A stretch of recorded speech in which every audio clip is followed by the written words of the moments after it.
All right, we are in early warning weather alert mode as we are tracking a storm that's producing at least the potential for flash flooding in northeastern Connecticut. From our iCam view in Middletown, in the central part of the state, we're looking in the general direction of those storms that are currently right over Tolland and Windham counties. Our view from Storrs showing a very ominous cloud there, and looking within those clouds and actually looking back over the past several hours.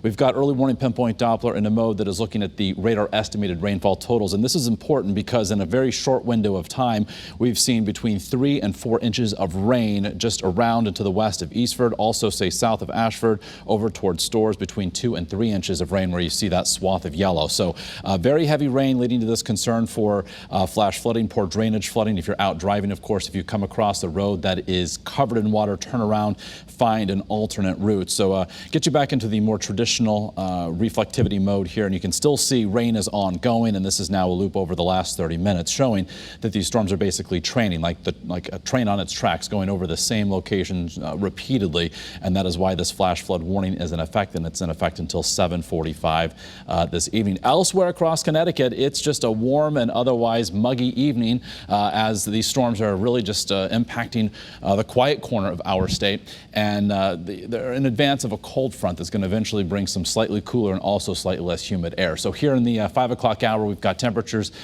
from 77 rain-cooled in Willimantic to 88 at Windsor Locks, 85 for New Haven, and 81 currently in Groton.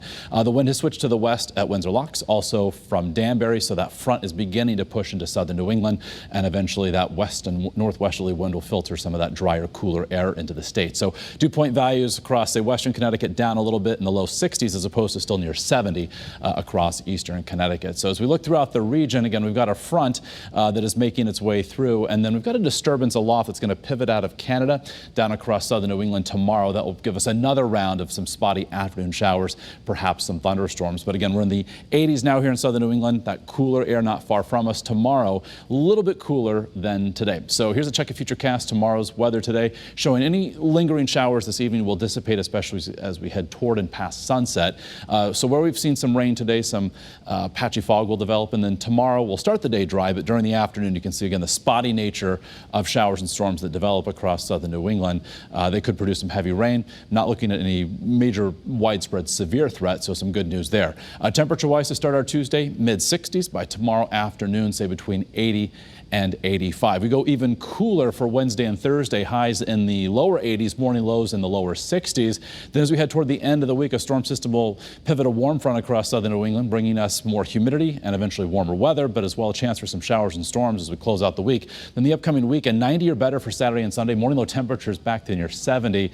So if you're perhaps able to give the air conditioning a break midweek, you'll need it again over the weekend. And if we're able to string another set of 3 90-degree days together, we could have another heat wave. And Monday of next week looks to be even hotter than this weekend. For shoreline highs, low 80s after tomorrow, then back into the mid and upper 80s Saturday, Sunday, and into Monday.